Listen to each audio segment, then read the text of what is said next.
Once, not so long from now, there was a road.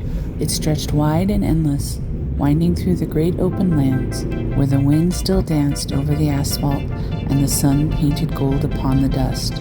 Once, people used to drive upon it, hands gripping the wheel, hearts beating in time with the rhythm of the tires. But those days were fading, swallowed by the quiet hum of machines that did the thinking, the moving, the choosing. There was only one left now, one last driver, one last car. The driver had heard of a place, whispered among those who still remembered what it meant to steer their own fate. Yuma, they called it, a place where people still drove, still chose, still lived without the cold hands of the machines guiding them.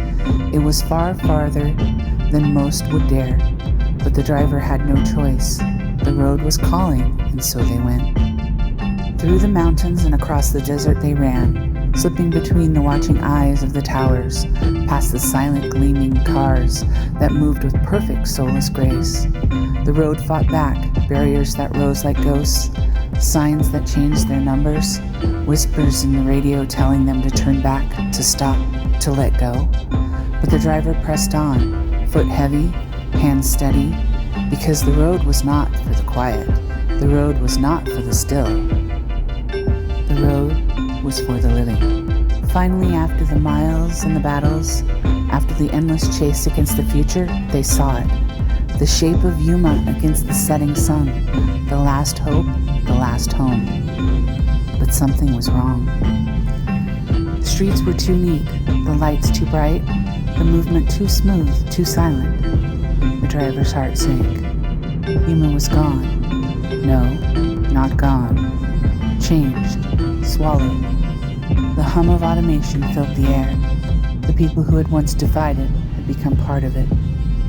The last home of the free had become just another station, another dot in the great map of control. The driver sat still for a moment, the engine idling beneath them like a restless animal. They could not stop now. They could step out and let the world take them, let the quiet finally swallow the fight. But the road still stretched ahead. There were always more roads. So they took one last look at Yuma, then turned the wheel, pressed the pedal and let the engine roar. There was still gas in the tank. There were still stars overhead. There were still places left unseen, places where maybe, just maybe, the road still belonged to the ones who dared to drive it. And so they drove on into the night where the future had not yet won.